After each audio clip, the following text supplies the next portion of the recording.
morning student. In today's lecture we are going to start question number 3 in exercise 1.1. Okay, so आजच्या lecture मध्ये आपण exercise 1.1 घेणार. त्यामध्ये question number 3 सुद्धा start करतोय. क्वेश्चन 3 आणि 2 मध्ये काय डिफरन्स होता हे आधी समजून घ्या. तर क्वेश्चन नंबर 2 मध्ये तुम्हाला एकच फंक्शन दिलेलं होतं, सिंगल फंक्शन होतं. आणि क्वेश्चन नंबर 3 मध्ये दोन फंक्शनची ॲडिशन, सबट्रॅक्शन, मल्टिप्लिकेशन, डिव्हिजन असे 4 ऑपरेशन त्या कंपोजिट फंक्शनवर अप्लाय केले आणि त्याचा तुम्हाला डेरिव्हेटिव्ह कॅल्क्युलेट करायला सांगितलं किंवा त्याला तुम्हाला डिफरन्शिएट करायला सांगितलेलं आहे. मग आता याच्या प्रत्येक टर्म्सला जर तुम्ही डिफरन्शिएट करायला सांगितलं तर यासाठी तुम्हाला रूल्स ऑफ डिफरन्शिएशन माहीत पाहिजे, जे की तुम्हाला ऑलरेडी सांगितलेले आहेत किंवा नोट डाऊन करून दिलेले आहेत. आफ्टर दॅट ते झाल्यानंतर डेरिव्हेटिव्ह ऑफ कंपोजिट फंक्शन्स, तर प्रत्येक कंपोजिट फंक्शनचा फॉर्म्युलासुद्धा तुमचा बाय हार्ट प्रिपेअरच पाहिजे. Okay, so we start our lecture. First example असं दिलेलं आहे, let us suppose that y is equals to, जे दिलेलं आहे त्याला मी डायरेक्टली डिनोट करतो y ने x² + 4x + 1 it is whole cube plus x³ - 5x - 2 raise to the power 4. Okay, हे प्रॉब्लेम आहे. त्यानंतर differentiating with respect to x, जेही प्रॉब्लेम दिलेला आहे त्याला मी डायरेक्टली डिफरन्शिएट करतो विथ रिस्पेक्ट टू x. आणि आफ्टर दॅट आता डिफरन्शिएट केल्यानंतर असं होईल, या साईडला dy/dx मिळेल, राईटला ddx ऑफ ही पूर्ण टर्म्स किंवा या साईडचा पूर्ण साईडचा डेरिव्हेटिव्ह. आता प्रत्येक टर्म्सला डेरिव्हेटिव्ह सेपरेट करणे, कारण एक प्रकारे जर विचार केला तर हे ddx of u plus v असं दिसतं. म्हणजे ddx of u plus v is nothing but du/dx plus dv/dx. Okay, तो ॲडिशन रूल आपण अप्लाय करतो. Means it is ddx of ही पूर्ण टर्म किती x² + 4x + 1 it is whole cube plus it is ddx of काय होईल, तर ही पूर्ण टर्म काय x³ - 5x - 2 raise to the power 4 असं होईल. मग आता या दोन्ही फंक्शनचा विचार केला तर हे f(x) raise to the power n सारखं आहे आणि हे सुद्धा f(x) raise to the power n सारखं आहे. मग हे दोन फंक्शन्स आहेत, मी त्याला डिफरन्शिएट करतो बाय युजिंग दॅट रूल. तो रूल आहे पॉवर फंक्शनचा. f(x) raise to the power n चा डेरिव्हेटिव्ह या पद्धतीने कॅल्क्युलेट करतात.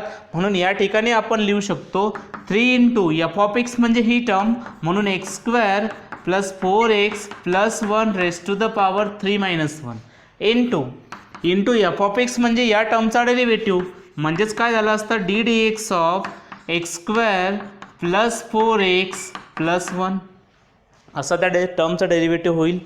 प्लस, तर प्लस काय करायचं या टर्मचा डेरिव्हेटिव्ह, म्हणजेच again f(x) raise to the power n सारखं आहे.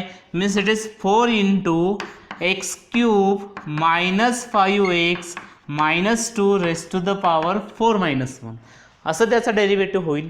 आणि इंटू जे कंपोजिट आहे किंवा f आहे त्या fच्या डेरिव्हेटिव्हने मल्टिप्लाय, मीन्स x³ - 5x - 2 च्या डेरिव्हेटिव्हने मल्टिप्लाय करा. तर त्या ठिकाणी त्याच्या डेरिव्हेटिव्हने आपण मल्टिप्लाय केलं. आता सो समोर it is 3 × x² + 4x + 1 as it is 3 - 1 2 त्याच्या डोक्यावर. x² चा डेरिव्हेटिव्ह आता काय करतात, परत 3 फंक्शनची ॲडिशन आहे, प्रत्येकाला डेरिव्हेटिव्ह सेपरेट करून तुम्ही डेरिव्हेटिव्ह काढू शकता. किंवा स्टँडर्ड फंक्शन जर तुम्हाला येत असतील तर तुम्ही डायरेक्टली माझ्यासारखंच कंप्लीट पद्धतीने या ठिकाणी तुम्ही x² + 4x + 1 चा डेरिव्हेटिव्ह ज्या पद्धतीने मी सॉल्व करतो तसंच तुम्हाला सॉल्व करता येईल. स्टँडर्ड फंक्शन आहे x², प्रत्येकाला डेरिव्हेटिव्ह सेपरेट केल्यानंतर डेरिव्हेटिव्ह ऑफ x² या ठिकाणी 2x मिळाला असता. 4 कॉन्स्टंट आहे, डेरिव्हेटिव्ह ऑफ x हा 1 येतो, त्यासाठी आपण रूल यूज करतो हा ddx ऑफ k × u वाला. k × u वाला मीन्स k इज कॉन्स्टंट, म्हणजे संख्या बाहेर येते आणि त्या एका फंक्शनचा डेरिव्हेटिव्ह कॅल्क्युलेट करता येतो, that is k × du/dx. Means x² चा डेरिव्हेटिव्ह 2x होईल plus 4 × derivative of x is 1 plus हा 1 कॉन्स्टंट आहे आणि या 1चा डेरिव्हेटिव्ह हा कॉन्स्टंट असल्यामुळे त्या 1चा डेरिव्हेटिव्ह 0 होईल. ओके, तो अशा पद्धतीने त्या 1चा डेरिव्हेटिव्ह किती 0 प्लस हे ॲज इट इज 4 × हे bracket x³ - 5x - 2 raise to the power 4 - 1 म्हणजेच 3 होतील. इंटू डेरिव्हेटिव्ह ऑफ x³ चा डेरिव्हेटिव्ह किती 3x² -5 कॉन्स्टंट आहे या रूलनुसार तो k, म्हणून 5 बाहेर येईल. आणि u मीन्स हे x आहे तर x चा डेरिव्हेटिव्ह 1 होईल. -2 हा कॉन्स्टंट येतो, देअरफॉर त्याचा डेरिव्हेटिव्ह 0 होईल. ओके, आता व्यवस्थित मांडणी करायची आहे आपल्याला. इट इज 3 इंटू हे मिळालं असतं x square plus 4x plus 1 whole square into it is 2x plus 4 असं दिसलं असतं, plus 4 into x cube minus 5x minus 2 raise to the power 3 into this is written as 3x square minus 5.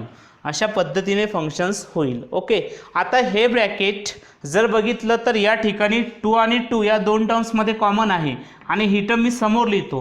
2 common घेतो आणि term समोर लिहितो तर काय होईल, हे 3 ॲज इट इज इंटू यामध्ये 2 बाहेर आले असते ते मी इथे लिहितो. 2 जर बाहेर गेला तर फर्स्ट टर्ममध्ये एक्स उरतो, सेकंड टर्ममध्ये 2 उरतो. मी this is written as x plus 2. Okay, means 3 into it is 2 into x plus 2 into it is into काय, तर हे फंक्शन लिहायचं बाकी आहे ते जसंच्या तसंच लिहा, x square plus 4x plus 1. Okay, and this is it square plus. ठीक आहे, सो अशा पद्धतीने प्लस किती 4 into x cube minus 5x minus 2 raise to the power 3. पण या ठिकाणी काय करतो मी, जी लहान टर्म आहे ती परत एकदा समोर घेतोय. Means this can be written as, या टर्म्सला असं घेऊ आपण 3x स्क्वेअर मायनस 5ला समोर लिहितोय. It is 3x square minus 5 into ही टर्म किती, तर x cube minus 5x minus 2 raise to the power 3. अशा पद्धतीने आपल्याला या फंक्शनचा डेरिव्हेटिव्ह कॅल्क्युलेट करायचा होता and this is our required solution. But 3 into 2 किती होतात ते एकदा व्यवस्थित लिहून घेऊ. 6 into x plus 2 it is x square plus 4x plus 1 raise to the power 2 plus तर ही टर्म जशीच्या तशीच लिहायची आहे. सो प्लस हे रेस टू द पॉवर 2 आहेत, plus 4 into 3x square minus 5 into x cube minus 5x minus 2 raise to the power 3 and this is our required solution. Next example number 2 आहे 1 plus 4x raise to the power 5 into 3 plus x minus x square raise to the power 8 असं आहे ते. मग या एक्झाम्पलमध्ये विचार जर केला तर हे दोन फंक्शनचा प्रोडक्ट म्हणजे मल्टिप्लिकेशन आहे. मग मल्टिप्लिकेशन दिलेलं आहे त्याला डिनोट करतो वायने आधी. सोल्युशनमध्ये let y equals to 1 plus 4x raise to the power 5 into 3 plus x minus x square raise to the power 8 असं त्याला डिनोट करूयात. After that differentiating this function with respect to x त्याला डिफरन्शिएटसुद्धा करता येतं. डिफरन्शिएट केल्यानंतर dy बाय dx लेफ्ट साईडला अप्लाय होईल आणि डी डी एक्स राईट साईडला सुद्धा अप्लाय होईल. म्हणजे फक्त मी इकडे डी डी एक्स लिहिला आणि इकडे सुद्धा डी डी एक्स लिहिला. आता आपलं टार्गेट आहे की फंक्शन आयडेंटिफाय करून फॉर्म्युले यूज करता आले पाहिजे. मग आता हे फंक्शन घेतलं तर आपण फर्स्ट फंक्शन आहे ओके मीन्स यू इंटू हे सेकंड फंक्शन आहे म्हणजेच व्ही आणि मध्ये दोघांचा प्रोडक्ट आहे मीन्स एक प्रकारे it is the D d x of you into V सारखं आहे. म्हणजेच मी रूल अप्लाय करतो D d x of you into V किती होईल तर you into derivative of V means second function first function into derivative of second plus second function into derivative of first function असं आपण सांगितलं होतं. मग तोच रूल या ठिकाणी अप्लाय करायचा means first function means this 1 plus 4x raise to the power 5 as it is into derivative of second function म्हणजे V means u into d v by d x plus v into d u by d x अशा टाईपमध्ये ते आपल्याला मिळालं होतं. आता फक्त target आहे की यांच्या डिफरन्शिएशन म्हणजे या टर्मचे डेरिव्हेटिव्ह काढायचे. त्यासाठी आपल्याला यूज करायचा आहे पॉवर फंक्शनचा फॉर्म्युला कारण की ही जी टर्म आहे ही f of x raise to the power n सारखं आहे आणि इथे सुद्धा f of x raise to the power n सारखं आहे. मग पॉवर फंक्शनचा फॉर्म्युला तुम्हाला माहीत पाहिजे f of x raise to the power n is n into f of x raise to the power n minus 1 into derivative of f of x असा त्याचा power फंक्शनचा फॉर्म्युला आहे आणि हा पॉवर फंक्शनचा फॉर्म्युला या ठिकाणी आपण आता यूज करणार आहे. ओके सो या ठिकाणी मी यूज करतो आता first term as it is that is 1 plus 4x raised to the power 5 remains as it is into derivative of this term f of x सारखा आहे means 8 into 3 plus x minus x square raised to the power 8 minus 1 okay तो तिकडे formula into the derivative of f of x म्हणजे काय 3 plus x minus x square ही term आहे plus so plus he term as it is that is 3 plus x minus x square as it is into it is derivative of f of x raised to the power n means it is 1 plus f of x raised to the power n means it is n into f of x म्हणजे 1 plus 4x raised to the power n minus 1 means 5 minus 1 into it is derivative of f of x means it is 1 plus 4x. Okay, अशा पद्धतीने आपल्याला differentiate करायचं होतं. आता त्यानंतर हे 8 constant आहेत, मी समोर लिहू शकतो means 8 into 1 plus 4x raise to the power 5 into या टर्मला लिहा into it is 3 plus x minus x square 8 minus 1 होतील इट इज 7 इंटू या टर्मचा डेरिव्हेटिव्ह बाकी आहे तो डेरिव्हेटिव्ह लिहितो मी. 3 तर कॉन्स्टंट आहे, प्रत्येक टर्मला डेरिव्हेटिव्ह सेपरेट केला असता आणि डेरिव्हेटिव्ह लिहिला असता. 3 कॉन्स्टंट आहे त्याचा डेरिव्हेटिव्ह 0 होतो प्लस एक्सचा derivative with respect to x 1 होतो मायनस एक्स स्क्वेअरचा डेरिव्हेटिव्ह 2x होतो. बरोबर, तर प्रत्येक टर्मचा डेरिव्हेटिव्ह मी त्या ठिकाणी लिहिला plus 3 plus x minus x square into हा 5 ॲज इट इज सध्याचं इथेच ठेवूयात 1 plus 4x raise to the power 5 minus 1 म्हणजेच तो 4 झाला असता into it is d d x of 1 तर कॉन्स्टंट आहे डेरिव्हेटिव्ह 0 होईल, 4 कॉन्स्टंट आहे तो बाहेर येईल आणि डेरिव्हेटिव्ह ऑफ एक्स जो आहे तो 1 लिहिता येईल तो समोर लिहितो. ओके, नेक्स्ट इट इज आता कसं मांडणी व्यवस्थित करतो 8 इंटू हा 1 मायनस 2x मी समोर लिहितो it is 1 minus 2x into it is 1 plus 4x raise to the power 5 into ही टर्म लिहितो. ओके, लहान लहान टर्म आधी लिहायच्या, लॉंग टर्म नंतर लिहायच्या. 3 plus x minus x square raise to the power 7 plus हे झालं आपली फर्स्ट टर्मची ॲडजस्टमेंट. सेकंड टर्ममध्ये हा 5 थोडासा लहान आहे. Okay, means it is 5 into तो प्लस 4 इंटू 1 दॅट इज 4 असं होईल इंटू ही टर्म लहान आहे त्याला समोर 1 plus 4x raise to the power 4 असं होईल. ओके, बरोबर. आणि या ठिकाणी सॉरी माझ्याकडून 8 लिहायचे बाकी राहिले, मी ते 8 या ठिकाणी लिहितोय.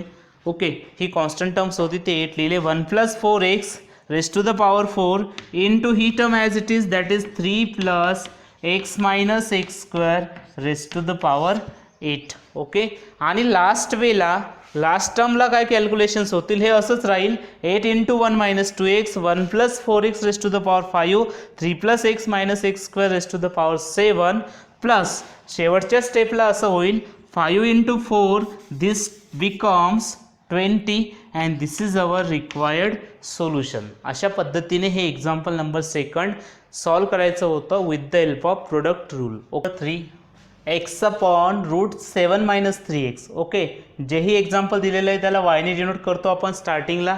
Therefore y is equals to x upon under root 7 minus 3x that is याला आपण डिनोट करू शकतो one function divided by another functions means you divided by V सारखा आहे. आणि यू डिवायडेड बाय व्ही सारखा आहे तर याला म्हणतात कोशंट ऑफ टू फंक्शन किंवा डिव्हिजन ऑफ टू फंक्शन्स.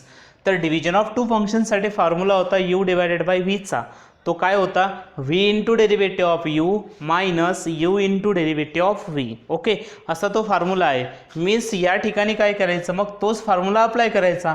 म्हणजे ज्या ज्या ठिकाणी तुम्हाला u दिसेल तिथे x रिप्लेस करा आणि जिथे जिथे v आहे तिथे रूट 7 मायनस 3x रिप्लेस करा त्या फॉर्म्युल्यामध्ये. म्हणजे स्ट्रेट फॉरवर्ड एक्सपान्शन होईल आणि नंतर फक्त डेरिव्हेटिव्ह काढायचं काम आहे. असे आपण एक्झाम्पल घेतलेले आहेत already. v means it is मी लिहितो त्याला under root 7 minus 3x into it is ddx of x. Okay, म्हणजेच u. Okay, minus u means it is x into ddx of under root of 7 minus 3x. बरोबर, अशा पद्धतीने again divided by तर या टर्मचा square means root 7 minus 3x this is whole square. Okay, आता माझं काम एवढंच आहे की फक्त डिफरन्शिएट करत राहणे. सो डिफरन्शिएट करत राहिलं आपण तर काय होईल रूट 7 मायनस 3x हा असाच राहील it is under root of 7 minus 3x minus sorry into या ठिकाणी derivative of x with respect to x हा 1 येतो minus x into derivative of root 7 minus 3x.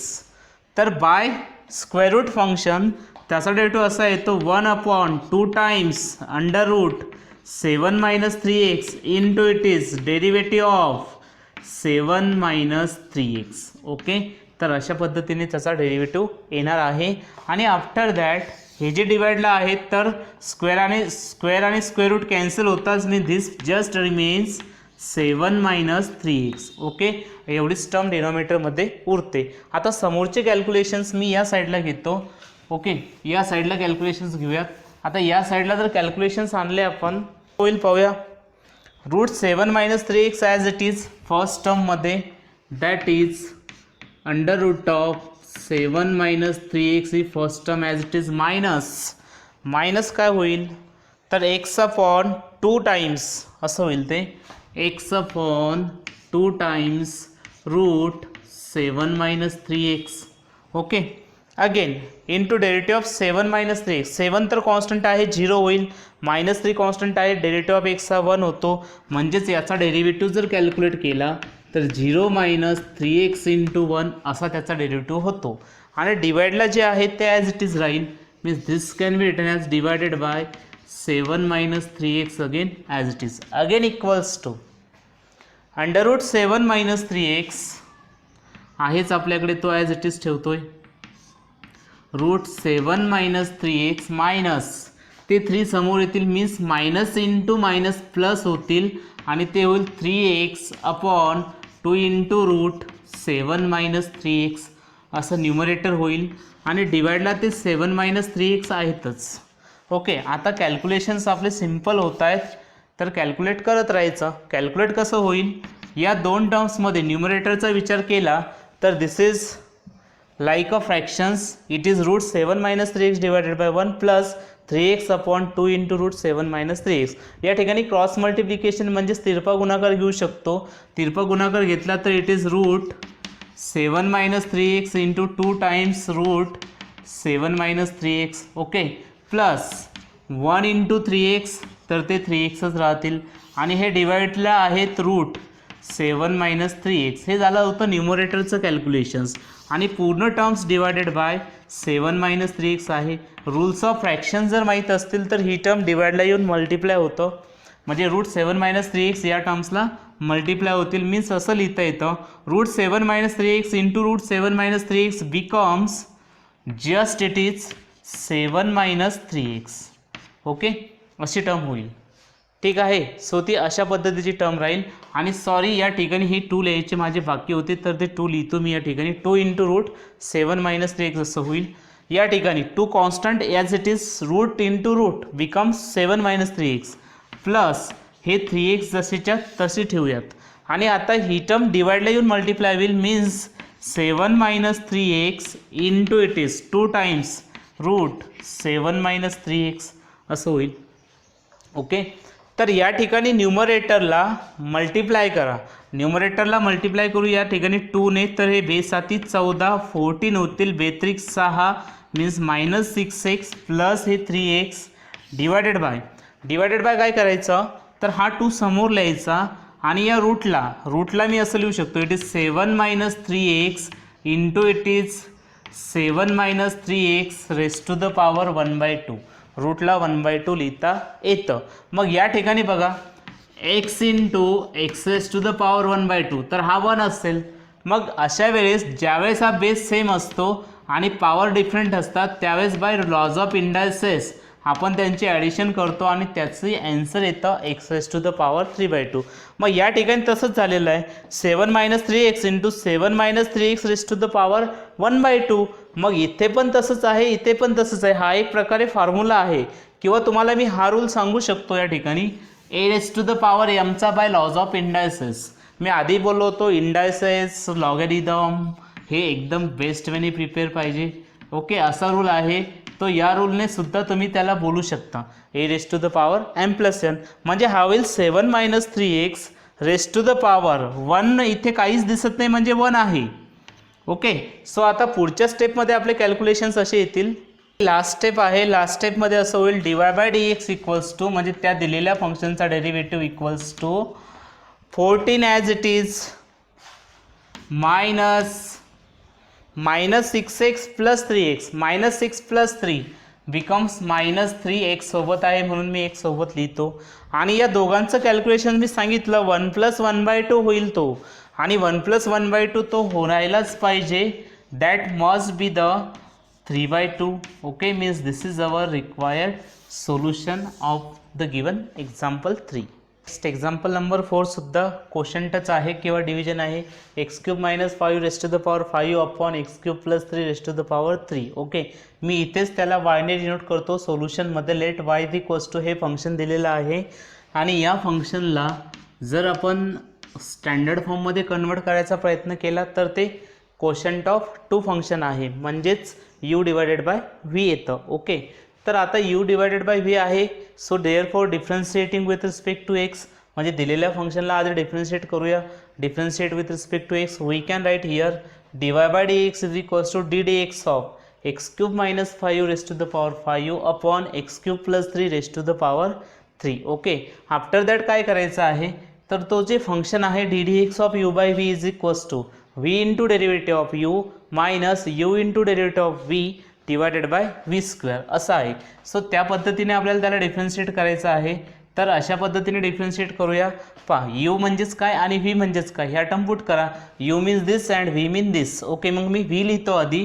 v is x³ + 3 rest to the power 3 into काय, तर derivative of u. u काय आहे, that is x³ - 5 rest to the power 5. Okay, मध्ये minus असतो, minus नंतर आहे u इंटू u किती, तर x³ - 5 rest to the power 5 into it is into काय करायचं आहे, तर derivative of x³ + 3. Okay, x³ + 3 चा परत एकदा क्यूब आहे, तर असा त्याचा डेरिव्हेटिव्ह होतो. अगेन होल डिवायडेड बाय, म्हणजे पूर्ण टर्म्स डिवायडेड बाय x³ + 3 हा पहिलाच क्यूब होता, पूर्ण टर्मचा स्क्वेअर असतो म्हणून त्याला असं लिहितो, it is whole square. Okay, अशा पद्धतीने लिहिता येतं. आता फक्त डेरिव्हेटिव्ह कॅल्क्युलेट करणे हे आपलं काम आहे. मग डेरिव्हेटिव्ह कॅल्क्युलेट करण्यासाठी स्टँडर्ड फंक्शन आयडेंटिफाय करा आणि त्यानुसार त्याला डिफरन्शिएट करा. Means this can be written as n into f of x raised to the power n-1 into ddx of this can be written as f of x असं लिहिता येतं. तर काय करायचं, मग जेही फंक्शन दिलेलं आहे ते लिहून घ्या. इट इज x³ + 3 त्याचा क्यूब लिहा इंटू स्टँडर्ड फंक्शन आहे f of x raised to the power n सारखं पॉवर फंक्शन आहे. पॉवर फंक्शननुसार डेरिव्हेटिव्ह लिहितो. It is 5 into x³ - 5 rest to the power 4. 5 - 1 किती होतात, 4 होतात. आणि इंटू काय करायचं आहे, तर ते एफ ऑफ एक्सच्या डेरिव्हेटिव्हने मल्टिप्लाय करायचं आहे. तर एफ ऑफ एक्स आहे x³ - 5 असा. मध्ये मायनस साईन आहे, मध्ये मायनस साईन ठेवा, तो ॲज इट इज. परत एकदा x³ - 5 rest to the power 5 as it is into किती होईल, तर या फंक्शनचा f of x raised to the power n सारखा आहे, म्हणजेच 3 into x³ + 3 rest to the power 3 - 1 म्हणजेच 2 झाले असते. आणि x³ + 3च्या डेरिव्हेटिव्हने मल्टिप्लाय करा, तर ddx ऑफ x³ + 3. ओके, त्या फंक्शनचा डेरिव्हेटिव्हने multiply. Again this whole term divided by किती, तर 2 into 3 by laws of indices ते मिळाले असते x³ + 3 rest to the power 6. Okay, आता लास्ट स्टेप आहे.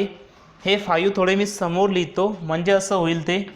इट इज x³ + 3 ला हे 5 सोबत मल्टिप्लिकेशनमध्ये समोर 5 इंटू इट इज x³ - 5 असं रेस्ट टू द पॉवर 4, तर 4 इंटू डेरिव्हेटिव्ह ऑफ x³ किती, 3x² - 5 इज कॉन्स्टंट, त्याचा डेरिव्हेटिव्ह 0 होतो म्हणजे तो 0. Again minus x³ - 5 rest to the power 5 as it is. ते 3 कॉन्स्टंट आहेत, ते 3 समोर लिहिले तर चालतात. Means it is minus of 3 into this term. Again x³ + 3 चा स्क्वेअर हा डेरिव्हेटिव्ह कॅल्क्युलेट केला होता आणि डेरिव्हेटिव्ह ऑफ x³ या ठिकाणी 3x² येतात प्लस 3चा डेरिव्हेटिव्ह 0 होतो कारण तो कॉन्स्टंट आहे. आणि डिवाइडला आहेत x³ + 3 rest to the power 6. Next समोर आता हे कॅल्क्युलेट करायचं आहे 5 into x cube plus 3 whole cube, x cube minus 5 raise to the power 4, 3x square minus 0 वगैरे या सगळ्या टर्म्सला आपण कॅल्क्युलेट करणार. मग या टर्म्समध्ये काय होतं त्याला मी आधी व्यवस्थित मांडणी करतो. या ठिकाणी बघा 5 into x cube plus 3 raise to the power 3 लिहिला. त्यानंतर हे जे 3x स्क्वेअर मायनस 0 आहेत ना, हे 3x स्क्वेअर होतात ते समोर घेतले. त्यानंतर x cube minus 5 raise to the power 4 तो या ठिकाणी as it is, minus 3 into x cube minus 5 raise to the power 5 again as it is. त्यानंतर एक्स क्यूब प्लस 3चा स्क्वेअरसुद्धा ॲज इट इज, आणि 3x स्क्वेअर प्लस 0 लिहिलं मी 3x square. Okay, आणि डिवायडेडला आहेत x cube plus 3 raise to the power 6 अशा पद्धतीने. त्यानंतर आता समोर जर कॅल्क्युलेट केलं तर पाहूया काय काय होतं. या दोन टर्म्समध्ये 3x स्क्वेअर, ओके, हा 3x स्क्वेअर आणि x cube minus 5 raise to the power 4 ह्या दोन टर्म्स मी आधी कॉमन घेतो. म्हणजे ह्या दोन टर्म्स बघा 3x स्क्वेअर आणि यामधले x cube minus 5 raise to the power 4 म्हणजे 4 पॉवर, ह्या 4 पॉवर आउटसाईड घेतल्या तर 3x square x cube minus 5 raise to the power 4 मी आउटसाईडला घेतो. आणि मग उरतं काय तर 5 into x cube plus 3 raise to the power 3 हे फर्स्ट टर्ममध्ये उरतं कारण हे आउटसाईड गेलेलं असणार आहे. Minus 3 into x cube minus 5 raise to the power 5 होते, त्यातल्या 4 टर्म्स आउटसाईड आहेत म्हणजे एकच टर्म उरली. आणि नंतर एक्स क्यूब प्लस 3चा स्क्वेअर, तर एक्स क्यूब प्लस 3चा स्क्वेअर मी ॲज इट इज ठेवतो. ओके, नेक्स्ट वेळेस काय करायचं तर परत एकदा आपल्याला या दोन टर्म्स सेम दिसतात, ही आणि ही. ओके, तर या दोन्ही टर्म्सला परत मी आउटसाईड घेतो. त्यातली ही टर्म कॉमन आहे एक्स क्यूब प्लस 3चा होल स्क्वेअर. ओके, इथे 3 टाइम्स आहेत, तिथे 2 टाइम्स आहेत, मग 2 टाइम्स आपण आउटसाईड घेऊयात. ओके, हे डिनॉमिनेटर जसंच्या तसंच कॅरी ऑन होत राहतं म्हणजे x cube plus 3 raise to the power 2 असा होईल तो. मग आता x cube plus 3 raise to the power 2 हे सुद्धा कॉमन घेतले आपण. मग ही टर्म कॉमन घेतल्यानंतर उरलं काय तर या ठिकाणी 5 टाइम्स ॲज इट इज आहेत आणि 2 टाइम्स हे आउटसाईड आले होते म्हणजे 1 टाइम्स एक्स क्यूब प्लस 3 उरतो, मायनस 3 ॲज इट इज. आणि यामधले हे x cube plus 3 whole square outside गेलेले आहेत त्यामुळे 3 इंटू एक्स क्यूब मायनस 5 त्या ठिकाणी उरतो. मग समोर काय करायचं तर हा x cube plus 3 whole square मी ॲज इट इजच ठेवला. या फक्त एवढ्या ब्रॅकेटचं कॅल्क्युलेशन करतोय, हे बाकीचं ॲज इट इज. या ठिकाणी सुद्धा डिवाइडला आहेतच ते x cube plus 3 raise to the power 6 डिवाइडला असतातच. त्यानंतर काय करूयात या दोघांचं multiplication 5 into x cube 5x cube, 5 into 3 15, minus 3 into x cube minus 3x cube, minus into minus plus 15 असं होईल. आता फक्त कॅल्क्युलेशनचा भाग शिल्लक आहे. आता कॅल्क्युलेशन समोर घेऊयात. तर कॅल्क्युलेशन घेतले तर समोर कसं दिसेल ते. ओके, तुम्हाला जिथपर्यंत सिम्प्लिफाय करता येईल तिथपर्यंत सिम्प्लिफाय करत राहा. म्हणजे हे असं दिसेल 3x square into x cube minus 5 raise to the power 4 into हे आहेतच एक्स क्यूब प्लस 3चा स्क्वेअर, मी समोर लिहिलं तर चालते कारण मल्टिप्लिकेशनमध्येच आहेत, इंटू किती 5x cube minus 3x cube ते झाले असते 2x क्यूब. ओके, 15 प्लस 30 झाले असते अँड होल डिवायडेड बाय काय तर x cube plus 3 raise to the power 6 term असेच कॅरी ऑन झाले असते.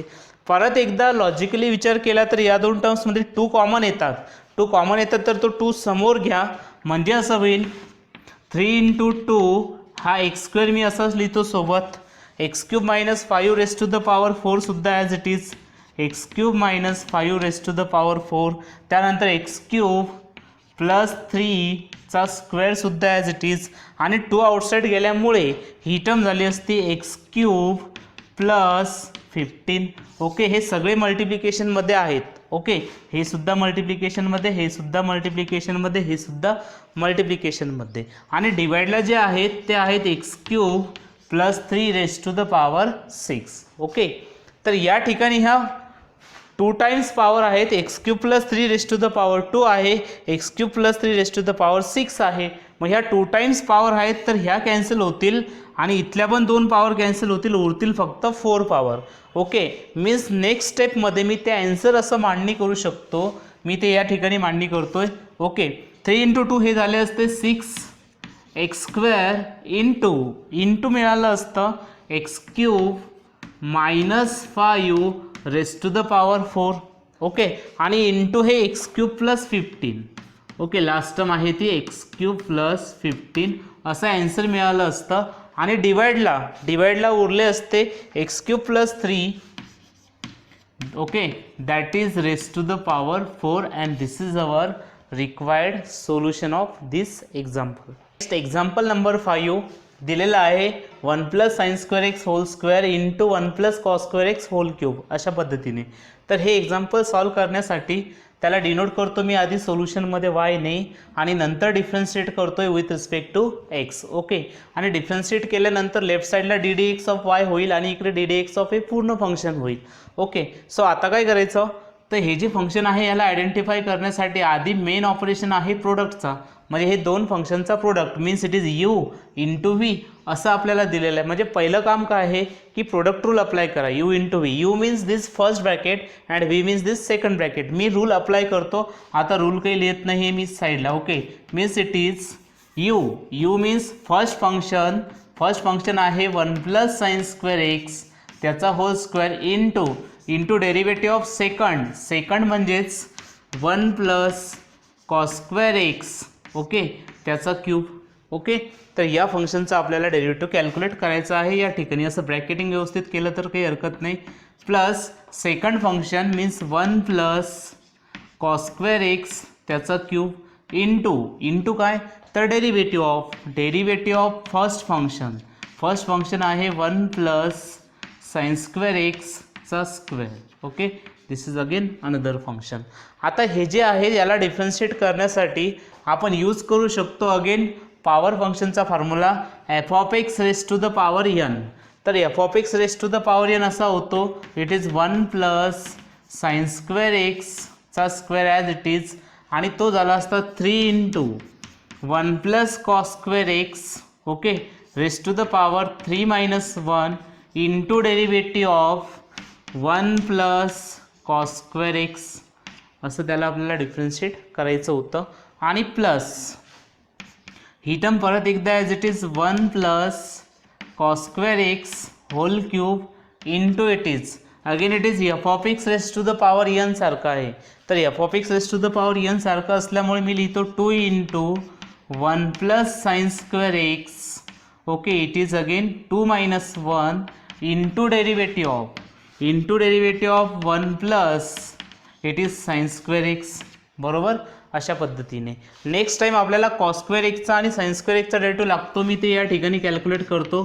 तर derivative of cos square x असं आहे किंवा येईल समोर, तर त्याचा डेरिव्हेटिव्ह कॅल्क्युलेट करण्यासाठी आपण असं घेऊ शकतो d d x of cos एक्सचा स्क्वेअर. काय होतं तर हे f of x raise to the power n सारखं आहे. F of x raise to the power n सारखं असल्यामुळे त्याचा डेरिव्हेटिव्ह लिहिता येईल 2 times cos x raise to the power 2 minus 1 म्हणजे 1 होतो, तर तो 1 लिहायची गरज नाही. आणि इंटू काय करावं लागेल ते एफ ऑफ एक्सचा डेरिव्हेटिव्ह म्हणजेच कोणाचा कॉस एक्सचा डेरिव्हेटिव्ह तुम्हाला लिहायचा आहे. तर 2 times it is cos x into cos एक्सचा डेरिव्हेटिव्ह येतो मायनस साइन एक्स. अशा स्टेप आपल्याला त्या ठिकाणी लिहायच्या आहेत. ओके, तो derivative of cos square x कसा कॅल्क्युलेट करणार ते मी साईडला समजून सांगितलं, म्हणजे समोर मी सॉल्व नाही करणार त्याला. It is 1 plus sine square एक्सचा स्क्वेअर इंटू हे 3 ॲज इट इज ठेवतोय 1 plus cos square x 3 minus 1 होतील it is 2 into derivative of 1 is 0 plus cos square एक्सचा डेरिव्हेटिव्ह मी आत्ता सांगितला तो तिकडे तसा 2 टाइम्स कॉस एक्स ओके असं होईल 2 times cos x into derivative of cos x. मी एक स्टेप लिहितो या ठिकाणी. ओके, पॉवर फंक्शननुसार त्याला असं डिफरन्शिएट करायचं 2 times cos x into derivative of cos x okay plus हे as it is 1 plus cos square x चा cube into 2 into 1 plus sine square x 2 minus 1 म्हणजे 1 लिहायची गरज नाही into it is derivative of 1 is 0 plus sine square एक्सचा derivative याच्यानुसार लिहू शकतो आपण. काय असतं 2 times it is sine x into derivative of sine x. Okay, तर into derivative of sine x आपल्याला त्या ठिकाणी लिहायचा आहे. ओके, सो आता लास्ट टर्म इट इज हा 3 समोर लिहूया, थोडंसं व्यवस्थित मांडणी करतो. 3 is again outside 1 plus sine square एक्सचा स्क्वेअर इंटू हा 1 प्लस कॉस स्क्वेअर एक्सचा स्क्वेअर. ओके, अशा समोर लिहितो टर्म्स. त्यानंतर it is 2 times cos x into derivative of cos x is minus sine x. त्याला असं लिहिता येतं. Okay, into derivative of it is minus sine x, हा तो कॉस एक्सचा डेरिव्हेटिव्ह होईल. Again plus as it is 1 plus cos square x it is cube into, हा 2 मी समोर लिहितो. ओके, किंवा नेक्स्ट स्टेपला लिहू. It is 2 into 1 plus sine square x आहे ॲज इट इज, इंटू काय होईल 2 times sine x into derivative of sine x असतो कॉस एक्स, म्हणून मी तो या ठिकाणी लिहितो it is cos x. Okay, so व्यवस्थित मांडणी जर केली आपण तर असं लिहिता येतं it is 3 into, okay, me he term समोर लिहितो, मायनस आहे तर ते मायनस साईन आधीच समोर घ्यायचे, म्हणजेच दिस इज मायनस, हा 3 मी असाच लिहितो इंटू ही टर्म समोर लिही व्यवस्थित ॲडजस्ट करून म्हणजे 2 times sine x into cos x झाले असते ते. ओके, इन ब्रॅकेट 1 प्लस काय साइन स्क्वेअर एक्सचा स्क्वेअर असं मिळालं असतं, plus into sorry it is 1 plus again cos square x again whole square. अशा टर्म्स आपल्याला लिहिता आल्या असत्या. अगेन प्लस काय लिहायचं आहे तो अगेन प्लस असं लिहिता येतो 1 plus cos square x. Okay, 1 plus cos square एक्सचा क्यूब लिहिला असता आणि इंटू सॉरी हे 2 समोर लिहिता आले असते आपल्याला, थोडंसं व्यवस्थित घेतोय. हे जे 2 आहेत ना कॉन्स्टंट टर्म आधी लिहायच्या कधी पण, इट इज 2 इंटू 1 प्लस हे कॉस स्क्वेअर एक्स सॉरी ती टर्मसुद्धा समोर लिहू, जसे आपण 2 साइन एक्स कॉस एक्स समोर घेतले तर ही टर्मसुद्धा समोर घेतो. It is 2 into 2 times sine x into cos x. Okay, into लिहितं असतं 1 प्लस कॉस स्क्वेअर एक्सचा क्यूब आणि it is 1 plus sine square x. Okay, तर ते अशा पद्धतीने आपल्याला नोट करता येतं. आता राहिला प्रॉब्लेम काय, 2 times sine theta into cos theta, हा डबल अँगल फॉर्म्युला आहे ट्रिगोमध्ये. काय सांगितलं मी, 2 times sine theta into cos theta हा डबल अँगल फॉर्म्युला आहे, म्हणून मी त्याला लिहितो -3 इंटू हे झालं असतं साइन 2 थिटा म्हणजे साइन 2x, याच्याऐवजी मी हे लिहिले sine 2x because of double angle formula in trigonometry. Okay, again it is into 1 plus sine square x it is whole square, again into 1 plus cos square x again it is whole square plus 2 into हे 2 sin x cos x means again it is double angle formula. 2 times sin theta into cos theta is again sin 2 theta means it is sin 2x into 3 term as it is ठेवा 1 plus cos square x it is cube into it is 1 plus sin square x. okay, this is again calculate करू शकतो आपण, ते समोर करूया. ते ज्या term common आहेत त्या आउटसाईडला घेऊ, पाहूयात काय काय कॉमन आहे.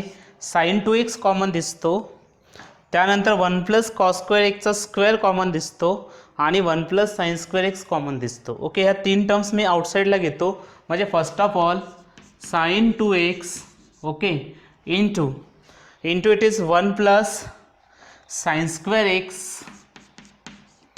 ओके, त्याची पॉवर 1 टाइम्सच, it is 1 times and after that 1 plus cos square एक्सचा square, 1 plus cos square x या ब्रॅकेटचा स्क्वेअर.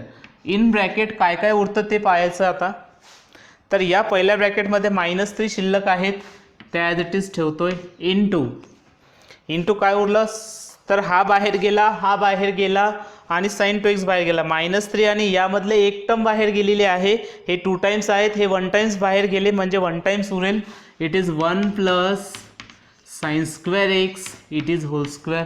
मध्ये प्लस आहे तर मी प्लसच लिहितो.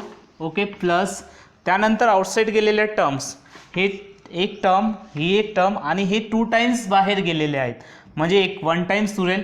Means it is +2 as it is into 1 plus cos square x he 1 times उरणार आहे. ओके, अशी ती टर्म्स त्या ठिकाणी उरलेली आहे. आफ्टर दॅट कॅल्क्युलेशन्समध्ये it is sine 2x it is 1 plus sine square x. Okay, it is 1 plus cos square x it is whole square in bracket and sorry it is 1 plus sine square एक्सच उरतो, कारण त्या ठिकाणी 2 terms होत्या, त्यातले एक terms बघा इथे 1 प्लस साइन स्क्वेअर एक्सचा स्क्वेअर आहे, त्यातली एक टर्म बाहेर होती आणि एकच टर्म उरली -3 ने मल्टिप्लाय करा, it is -3 times it is sine square x, okay, +2, okay, +2 times it is cos square x. Okay, इथपर्यंत आपण पोचलेलो आहे. आफ्टर दॅट कॅल्क्युलेशन्समध्ये it is sine 2x, it is 1 plus हा साइन स्क्वेअर एक्स मी असाच ठेवतोय, again into it is 1 plus cos square एक्सचा square in bracket -3 + 2 is becomes -1, it is -3 times sine square x plus 2 times cos square x. Okay, आणि after that fundamental identity असते आपल्याकडे. मी पुढच्या ब्रॅकेटमध्ये फंडामेंटल आयडेंटिटी अप्लाय करतो. This 1 plus sine square x as it is into it is 1 plus cos square एक्सचा स्क्वेअरसुद्धा as it is -1 as it is, -3 times it is sine square एक्ससुद्धा मी ॲज इट इज ठेवतोय या ठिकाणी, आणि या ठिकाणी plus 2 into cos square थिटाचा formula असतो 1 minus sine square theta, it is by fundamental identity. तुम्हाला माहीत आहे आपण ट्रिगोमध्ये सांगितले होते फॉर्म्युले, तोच फॉर्म्युला आपण त्या ठिकाणी यूज केला. Means this is sine 2x into it is 1 plus sine square x into it is 1 plus cos square x it is whole square into it is -1 minus 3 into sine square x, 2 into 1 it is just 2 minus 2 times it is sine square x. Okay, फक्त calculations आहेत आणि फॉर्म्युले तुमचे by heart prepare पाहिजे, तेवढी काळजी घ्यायची. बाकी एकदम सिम्पल प्रॉब्लेम आहे आणि चॅप्टरसुद्धा सिम्पल आहे. प्रॉब्लेम खूप काही कठीण नाही आहे, फक्त कॅल्क्युलेशनसाठी प्रॉब्लेम्स इम्पॉर्टंट आहेत. It is sine 2x into it is 1 plus sine square x into it is 1 plus cos square एक्सचा square into it is 2 + 2 - 1 becomes it is 1, -3 times -2 times it is -5 times it is sine square x, and this is our required solution. Okay, आणि हे होतं आपल्या 5th नंबरचं जे problem आहे त्याचं solution. Okay, थोडे हे प्रॉब्लेम थोडेसे लेंदी वाटतात, कारण या ठिकाणी 2 फंक्शनचे ॲडिशन आहे, सबट्रॅक्शन, मल्टिप्लिकेशन आणि डिव्हिजन असल्यामुळे. पण प्रॉब्लेम इझी आहेत, मेथडसुद्धा इझी आहे. थोडी प्रॅक्टिस करा, प्रॅक्टिस केल्यानंतर एकदम सिम्पल चॅप्टर वाटतं. आणि मी आधीही बोललो होतो की फॉर्म्युले प्रिपेअर करा. ओके.